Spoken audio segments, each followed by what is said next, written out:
첫 번째는 영적인 민감성을 회복해야 된다. 두 번째는 죄의 자각을 회복해야 된다. 그 다음에 세 번째는 있어야 될 자리로 돌아오는 것입니다. 사람이 사람답게 되어지는 것, 사람이 사람이면 다 사람이 아니고 말이면 말이 다 아닙니다. 사람이 사람 같아야 되고 말이 말 같아야 되고 엄마가 엄마다워야 되고 아빠가 아빠다워야 되고 상사가 상사다워야 합니다. 모든 것은 그의 다움이 있어야 돼요. 사람은 원래 존귀하고 아름다운 존재로 지음을 받았습니다. 그런데 에덴 동산에서 아담과 하와가 하나님의 명을 거역하고 난 다음에 하나님의 형상을 잃어버린 이후로 우리는 늘 목마르고 배고프고 외로운 존재로 살아왔습니다. 뭘 먹어도 허기지고 뭔가 채워지지 않는 공허함을 가지고 사는 것입니다. 원래의 모습을 회복하지 못하면 인간은 계속해서 이런 불쌍한 무언가 채워지지 않는 그런 존재로 살아가게 됩니다. 존귀한 인간도 행복한 가정도 그리고 정의로운 사회도 존재할 수 없습니다. 그러므로 우리 모두는 회복이 필요한 사람입니다. 만일 지금까지 살아온 여러분의 삶이 완벽하지 못하고 상처를 받았고 아직도 마음에 분노가 있거나 뭔가 치유되지 못한 부분, 뭔가 트라우마로 여러분들이 허덕이고 있다고 한다면 이 모든 것들은 우리의 마음에서 심리적인 장애나 또 우리 습관적인 태도 속에서 모든 것 새로운 모습으로 회복돼야 될 줄로 믿습니다. 그래서 우리 모두에게는 누구나 할 것 없이 회복이 필요한 사람입니다. 정말 하나님 앞에서 야, 너 정말 옛모습으로 돌아온 거야. 새로운 모습, 옛날에 그 멋진 모습으로 돌아온 거야. 반갑다. 이런 이야기들을 할 수 있게 됩니다. 하나님은 죄를 통회하고 마음이 겸손한 자에게 위로와 평강으로 회복시켜 주실 것을 약속하셨습니다. 사람과의 관계도 그렇지만 하나님이 우리를 자녀 삼아 주시고 하나님의 사람으로 살아갈 때에 하나님이 원하시는 기대감을 갖고 하나님이 바라는 그 모습으로 돌아올 때 하나님이 기뻐하시고 하나님이 말할 수 없는 은혜로 우리에게 허락해 주시는 것입니다. 이사야 선지자는 시작 내가 그의 길을 보았은즉 그를 고쳐줄 것이라 그를 인도하며 그와 그를 슬퍼하는 자들에게 위로를 다시 얻게 하리라. 먼 데 있는 자에게든지 가까운 데 있는 자에게든지 평강이 있을지어다 내가 그를 고치리라. 아멘. 하나님께서 고치셔야 합니다. 하나님께서 다시 우리에게 힘을 주셔야 힘도 나고 우리의 기쁨도 소생되게 되어질 것입니다. 여러분, 하나님께서 우리에게 주신 일을 원하시는 이 말씀 속에서 우리가 하나님 앞에 돌아와 하나님의 주시는 은혜와 복을 다 누리시기를 바랍니다. 하나님은 우리의 삶 속에 회복하시기를 원하시는 5가지가 있는데 그 5가지가 뭐냐? 먼저는 상처를 입었을 때 하나님은 나를 치료하기 원하시는 것입니다. 하나님은 나를 치료하기를 원하십니다. 하나님은 어떤 하나님이에요? 치료하는 하나님이에요. 누구를? 나를 치료하기를 원하시는 분이시다. 둘째는 우리가 정신적인 삶의 마음에 여러 이 혼란을 겪고 있을 때에 하나님은 너를 인도하기 원한다. 하나님, 내가 너를 인도하기 원한다. 어디로 가야 될지 갈 길 몰라 방하고 있는 우리를 하나님은 잘 인도하기를 원하시는 것입니다. 또 아무것도 할 수 없다는 무력감에 빠진 우리를 하나님은 변화되도록 내가 너를 도와주겠다. 하나님은 우리의 무력감에 빠졌을 때 변화가 필요한데 그 변화를 일으킬 수 있도록 변화되도록 하나님이 도와주시겠다고 말씀하고 있어요.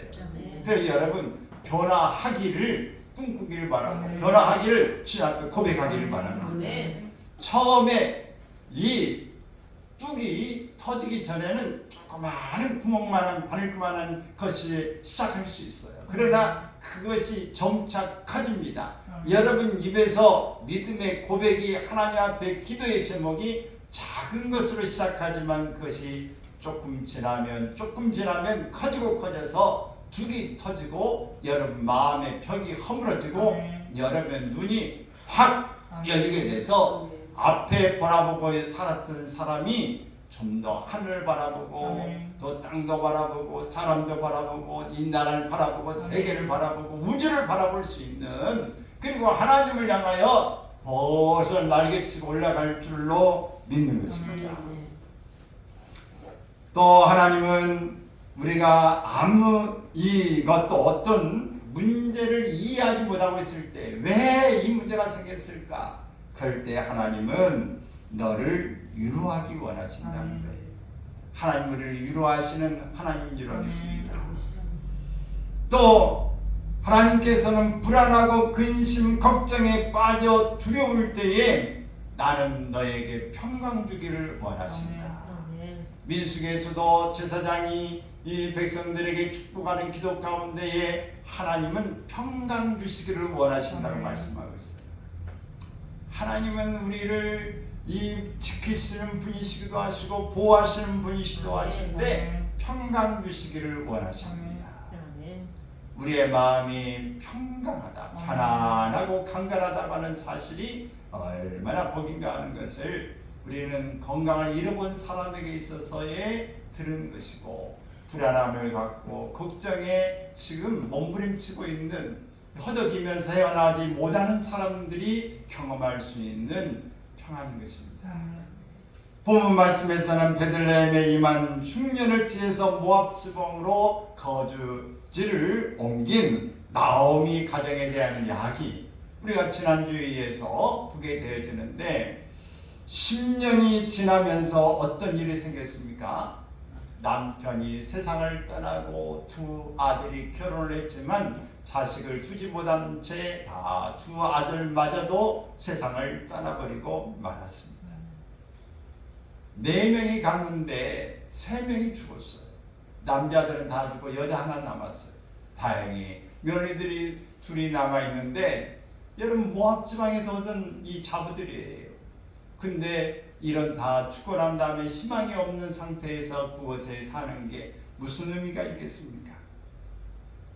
더군다나 베들레헴에 이제는 모든 하나님이 다 가뭄이 그쳐지고 이제 새로운 이 결실을 잘 맺을 수 있도록 축복했다는 이야기를 들었을 때에 나오미는 고향으로 자기 고국으로 돌아갈 것을 결심했습니다. 그리고 이 오르바와 룻 두 자부를 불러놓고 너희들은 이곳에서 새로운 삶을 시작해라. 너희 부모 곁으로 가라. 나는 내 고향으로 가겠다. 너희들 어떻게 내가 데려가서 고생시키고 나조차고 너희들을 이제 저 젊은 아이들을 이렇게 데려갈 수 없다. 이렇게 이야기했습니다. 이 이야기를 듣고 오르바 첫 번째 자부는 그 엄마의 말씀에 따라서 모압에 남기로 했고 오늘 룻은 강력하게 나오미를 따라가겠다고 하는 17절의 이 고백과 함께 나오미는 이 룻을 데리고 가게 되어집니다. 여기서 우리가 주목하는 것은 나오미가 남편과 두 아들이 죽는 절망의 자리에서 자신의 새로운 인생을 결단한 그 부분을 우리가 생각해 보려고 하는 것입니다. 우리는 누구나 문제를 만날 수 있고 당할 수 있습니다. 그럴 때 그 문제를 어떻게 보고 어떻게 해석하고 어떻게 결단하느냐가 중요한 것입니다. 우리는 문제도 중요하지만 문제보다도 그 상황을 읽어내는 해석하는 일이 훨씬 중요하다 하는 겁니다. 먼저 이 나오미는 영적인 예민함을 가지고 있었다. 따라서 우리는 영적인 예민함을 회복해야 될 줄로 믿습니다.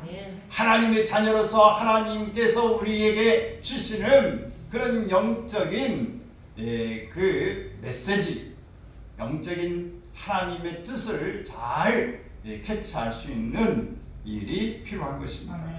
모압 땅에 10년을 살던 이 나오미의 가정에 남편과 두 아들이 죽고 난 다음에 나오미에게 복음의 소식이 들려온 것, 바로 6절에서 오늘 소개하고 있는데 읽습니다. 그 여인이 모압 지방에서 여호와께서 자기 백성을 돌보시사 그들에게 양식을 주셨다를 듣고 이에 두 며느리와 함께 일어나 모압 지방에서 돌아오려 하여 다시 고향 땅에 풍년이 왔다는 말을 듣고 돌아가겠다라고 결단한 것입니다. 이 결단 속에는 영적 요소인 민감함의 요소가 담겨 있는 것입니다. 중요한 것은 나오미가 고향 베들레헴 회복의 소식을 어떻게 해석하고 있는가. 이 소식을 여호와께서 자기 백성을 돌보신 하나님의 영적 사건으로 보았다 하는 겁니다. 하나님께서 이 백성을 돌보셨구나. 하나님께서 공부하게 하셨고 하나님이 깨닫게 하시더니 이제 하나님이 회복하셨구나 라고 하는 하나님의 회복의 사건, 하나님의 축복의 사건으로 받아들이게 되어진 것입니다. 그래서 이 나오미는 하나님이 회복하는 땅으로 갈 것을 결심하게 되어진 것입니다. 우리에게 하나님의 말씀이 들려지는 것도 중요하지만 더 중요한 것은 들려진 그 말씀을 바르게 해석하고 결단하는 용기가 필요한 것입니다. 요셉도 두려워 떨고 있는 형들에게 이렇게 이야기했습니다. 창세기 45장 5절 8절 시작. 당신들이 나를 이곳에 팔았다고 해서 근심하지 마소서. 한탄하지 마소서. 하나님이 생명을 구원하시려고 나를 당신들보다 먼저 보내셨나이다. 그런즉 나를 이리로 보낸 이는 당신들이 아니요 하나님이시다.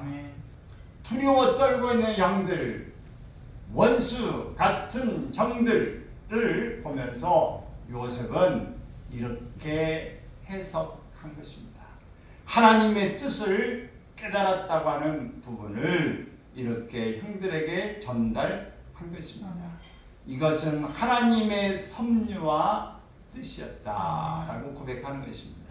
여러분, 우리가 한 가정에서 어떤 때는 폭스럽게 대하고 형제간에도 미워하고 아주 모난 짓을 하고 괴롭히는 그런 일이 있다고 할지라도 형제간에도 그렇고 결혼한 다음에 자매간에도 그렇고 이런 어려움을 주었다고 하는 사람일지라도 우리가 이것을 그때는 힘들었지만 지나가고 난 다음에 그 일을 통해서 내가 더 악착스럽게 일어났다.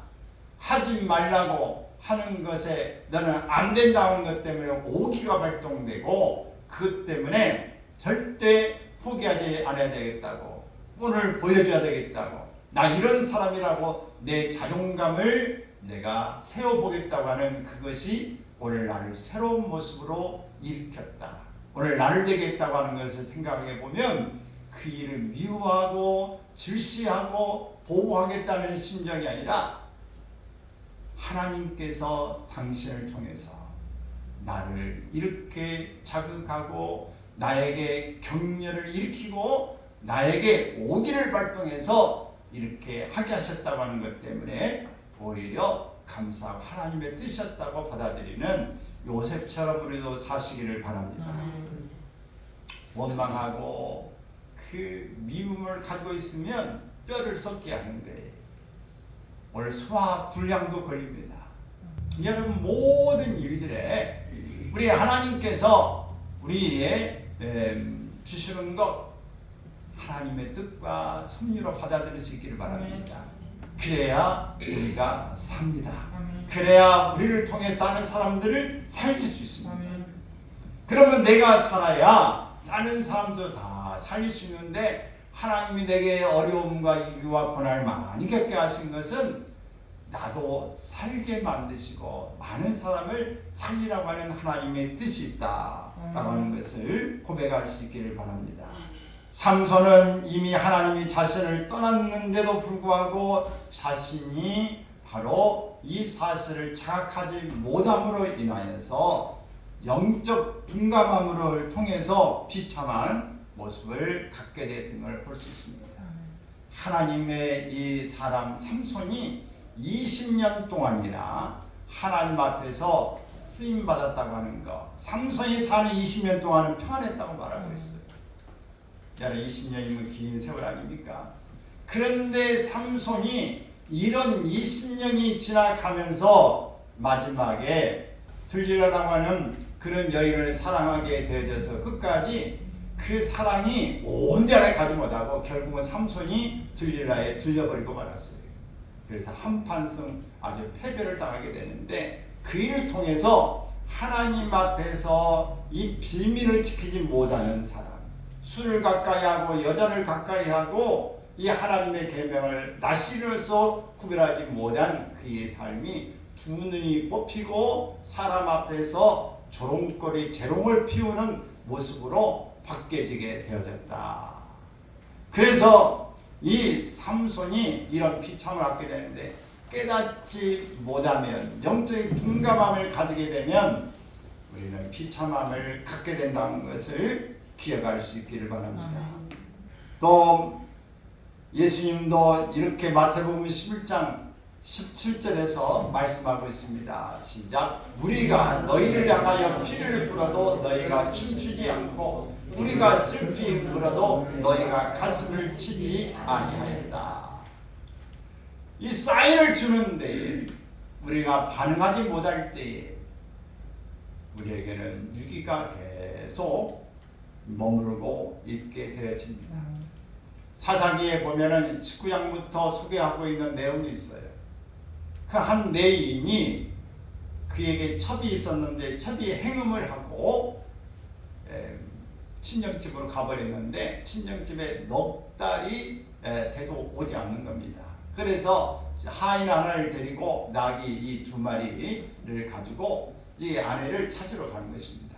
아내를 찾으러 가서 그 이제 장인 집에 있게 되는데 사흘을 이제 있어라. 그래서 사흘 있고 나흘 초려올 때 하루만 더 자고 가게. 장인이 보면 하루를 더 잤어요. 근데 5일째가 됐는데도 이제 점심 먹고 가게 해서 먹었는데 하룻밤 이제 늦었으니까 더 자고 가게. 근데 도저히 5일째까지는 안 된다. 그래서 이제 5일에 떠나게 되다가 이제 유숙할 곳을 찾아야 되는데 오늘 이방인의 땅이 아닌 내가 이 이스라엘 이 땅에 머물러야 되겠다. 그래서 조금 더 가가지고 이 기브아 땅에 베들레헴 땅에 거주하게 됩니다. 근데 그 땅에 이 밥을 먹고 있는데 동네에 불량배들이 와서 이 집에 들어온 손님을 내놔라. 우리가 그를 욕보해야 되겠다라고 이야기합니다. 이 일 때문에 이 첩을 내놓게 되고 결국은 첩이 밤새도록 능간을 당하게 되어지면서 아침에 가자고 문을 열어보니까 대문에 쓰러져 있는데 죽어 있는 것입니다. 그래서 그 아내를 나귀에 싣고 가서 이 시신을 12토막을 내가지고 각 지파에 보냅니다. 그러니 이게 지금까지 이스라엘 이런 일이 없었는데 어떻게 이런 일이 일어나면 전쟁이 일어난 거예요. 베냐민 사람들에게 불리한 매들을 내놓으라 이렇게 이야기를 했지만 내놓지 않게 되어집니다. 내놓지 않게 되어지는 상황 가운데 이 베냐민과 이스라엘의 11지파가 서로 싸움을 하게 되어지는 것입니다. 싸움을 하게 되어지는데 이때의 죽은 수가 얼마냐? 이스라엘의 11지파가 첫 번째 싸움에서 22,000명이 죽고 두 번째 싸움에서 1만 8천 명이 죽어서 이스라엘의 11지파에 4만 명이 죽습니다. 그리고 세 번째 이런 경우가 있다. 한 지파를 싸움에서 11지파 이기지 못해 불량배를 내놓지도 않았는데 그 다음에는 하나님 앞에 울고 부르면서 싸워서 결국은 세 번째는 베냐민 사람 남자들이 2만 5천 명이 다 죽습니다. 그리고 남은 사람이 600명밖에 남지 않았어요. 청년들.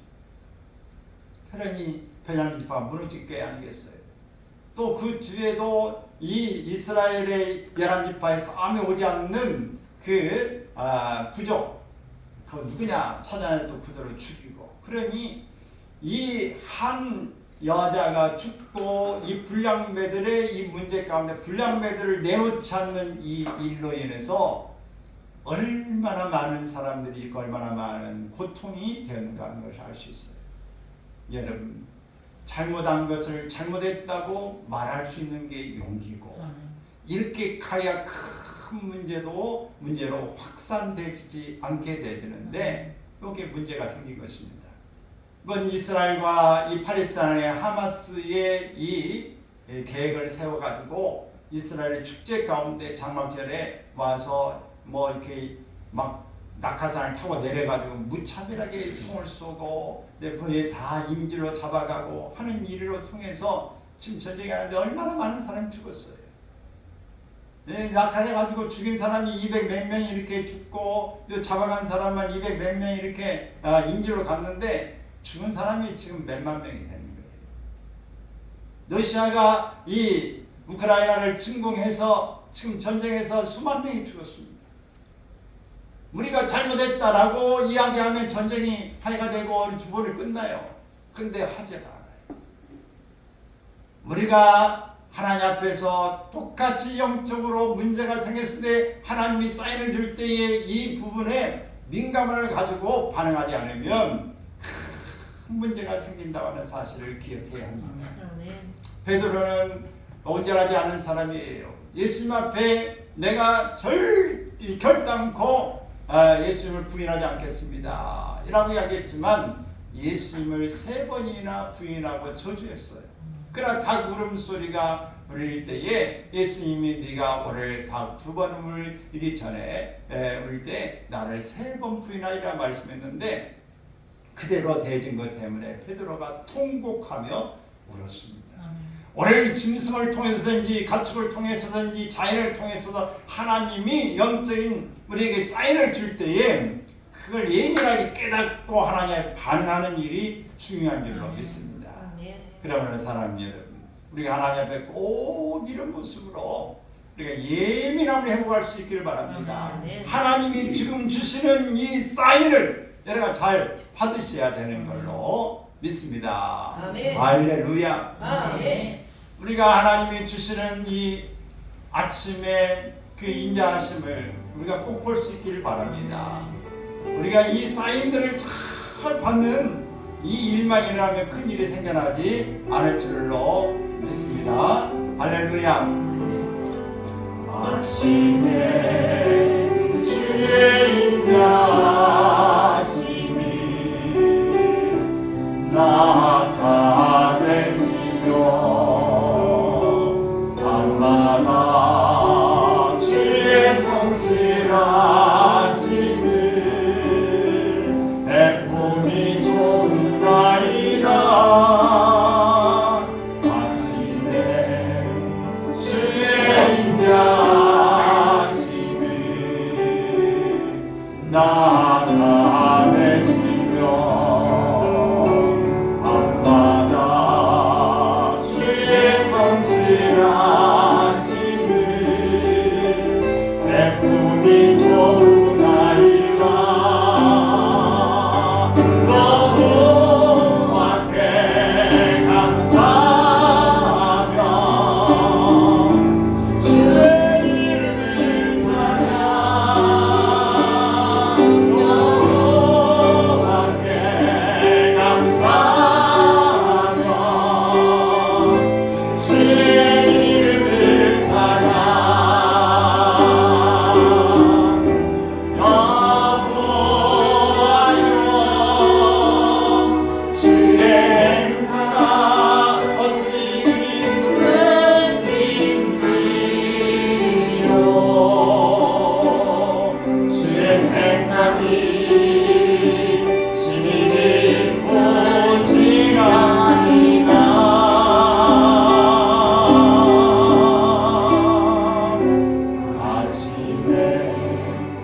아침에 일어나서 건강을 주시고 여러분들이 깨달을 수 있는 느낌이 있다면 감사하십시오.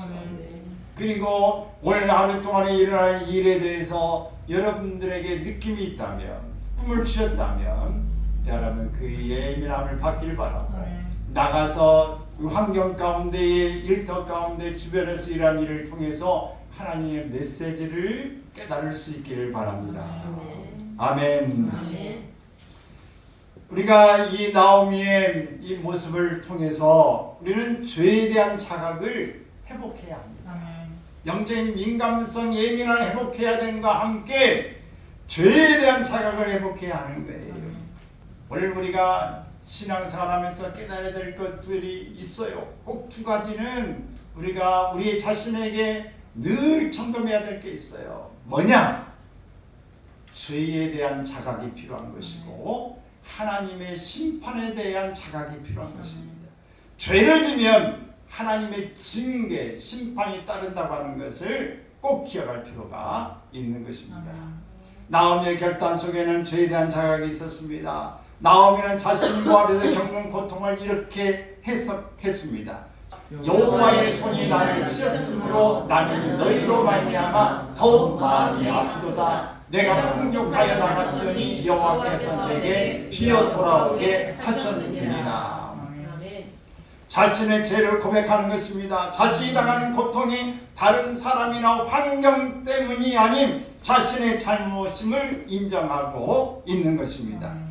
이 나오미의 고백 속에서 현실을 도피한 죄와 하나님 말씀의 궤도를 이탈한 죄를 하나님 앞에 자각하고 고백하는 것입니다. 여러분, 우리는 주변에 누구 때문에, 무엇 때문에 라고 말하지 말고 나 때문에, 내 죄 때문에 라고 이렇게 고백하고 깨닫기를 바랍니다. 죄에 대한 이런 자각이 있으면 지금 내가 일어난 현상과 아픔과 고통에 대해서 하나님의 뜻을 깨달을 수 있게 되어집니다. 다윗 왕은 성자처럼 인생을 산 게 아닙니다. 다윗도 사람이에요. 실수도 있고 감정도 가지고 있어요. 그런데 다윗이 성자가 되어진 것처럼 오늘 위대한 왕의 자리에 있게 되어진 것은 무엇입니까? 자기 죄를, 잘못을 지적할 때에 이 다윗은 엎드려서 침상이 쳤도록 회개했다는 거예요. 그리고 죄를 무릅쓰고 그는 금식하면서 그렇게 하나님 앞에 은혜를 구하면서 참여했던 모습을 보게 되죠.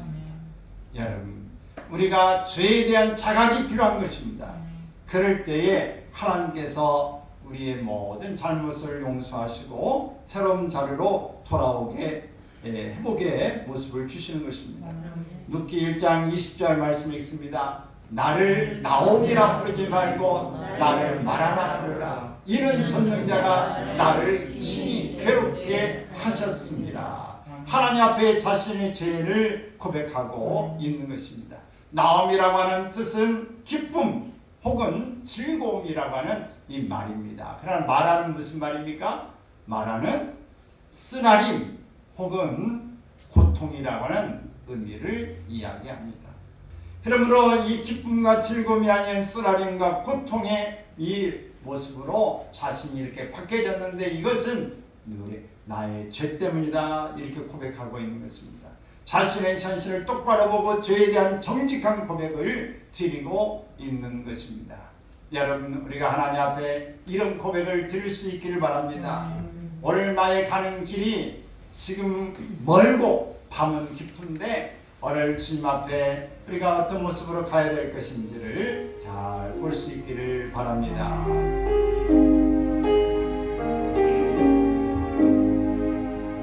내 갈 길 멀고 밤은 깊은데 이때 신주 저 본향집을 향해 가는 길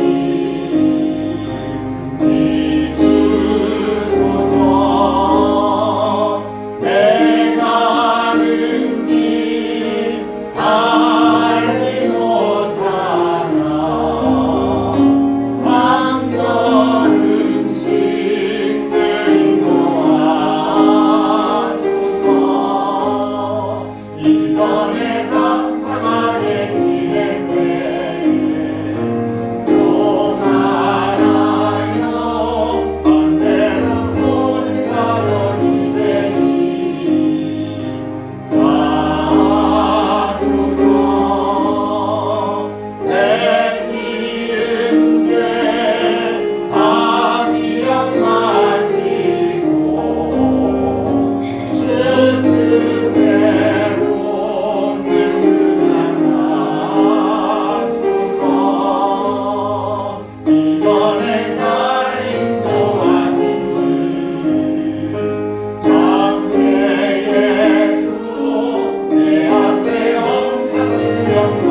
우리가 살 길은 하나님은 사랑이시지만 잘못된 길을 갈 때, 바른 삶을 살지 못할 때 징계하시는 분임을 깨닫고 회개하고 심판을 두려울 줄 알아야 하는 것입니다.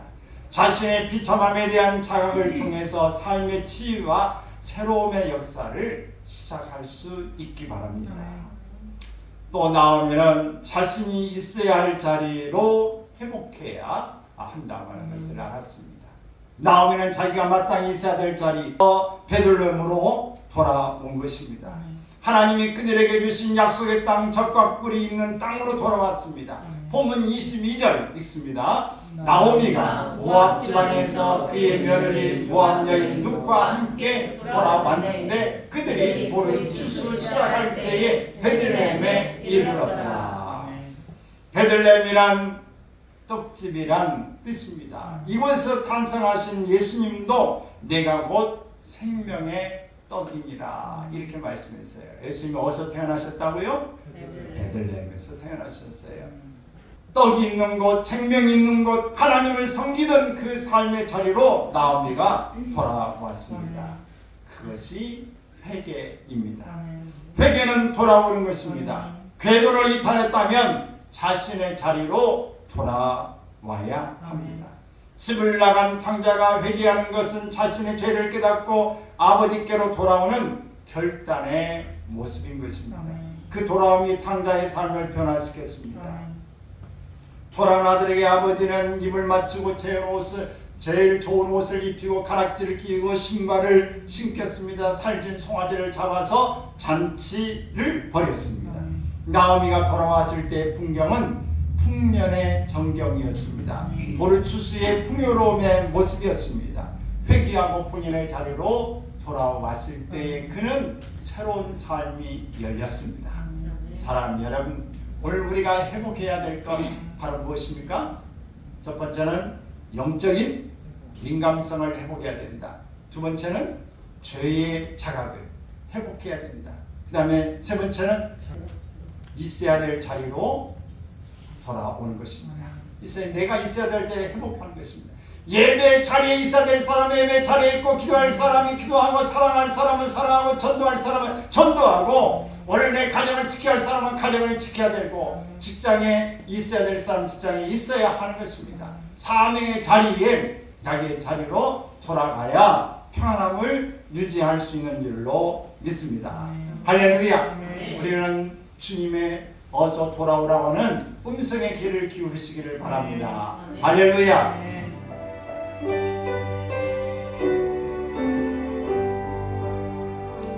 어서 돌아오고 어서 돌아가로 지은 내 마음이 무겁고 거리로 주어지 못한다고 채찍만 아파도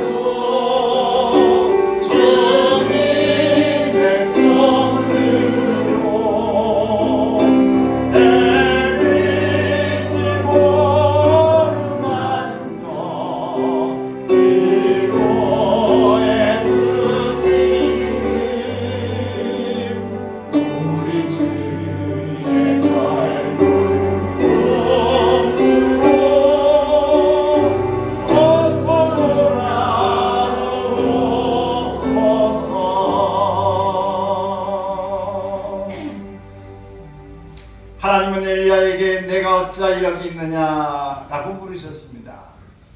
삶의 좌표를 물으신 것입니다.